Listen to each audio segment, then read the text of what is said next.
పేరే శాశ్వతం కాదు, అతి పనికిరాదు ఐవి రెడ్డి.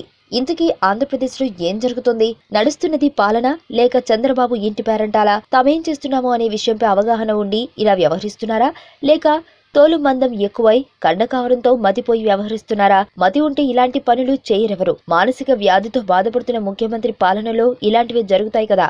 ఈ సందేహాలే కలుగుతుంది ఎవరికైనా.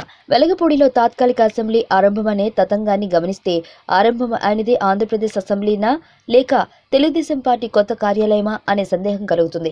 ఒకవేళ అది తెలుగుదేశం పార్టీ కార్యాలయం అయ్యుంటే దాని ఓపెనింగ్ ను తమకు ఇష్టం వచ్చిన వారిని పిలిపించుకుని ఇష్టం వచ్చినట్లు చేసుకోవచ్చు తెలుగుదేశం అధినేత.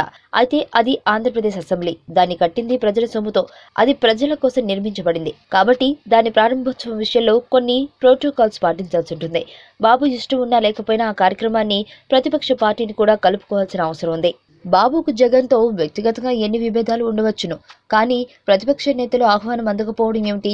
ఏపీ అసెంబ్లీ ప్రారంభోత్సవ కార్యక్రమాన్ని పూర్తిగా తమ ప్రైవేటు కార్యక్రమంగా మార్చేసుకున్నారేంటి? తమ అనుకూల మీడియాలో హైప్ చేయించుకుని మమా అనిపించేశారు. అదేమంటే జగన్ కు సమాచారం అందించాం, ఆయన అందుబాటులోకి రాలేదు, ఓఎస్డీకి చెప్పాం అంటూ డ్యామేజ్ కంట్రోల్ యత్నాలు చేస్తున్నారు తెలుగుదేశం నేతలు. అయితే గత కొంతకాలంగా తెలుగుదేశం పార్టీ ప్రభుత్వ పెద్దల తీరును గమనించాక వీరు జగన్ ఆహ్వానించి ఉంటారని ఎవరూ నమ్మడం లేదు. అసెంబ్లీ ఆరంభోత్సవానికి కార్డులు కొట్టించి డైరెక్ట్ గా అందించి ఉంటే అదో మర్యాద. అలా కాకుండా ఫోన్లు చేశాం పలకలేదు అంటే ఇదంతా తప్పించుకునే ఎత్తుగడ. డ్యామేజ్ కంట్రోల్లే తప్ప మరొకటి కాదని చెప్పాల్సి ఉంటుంది.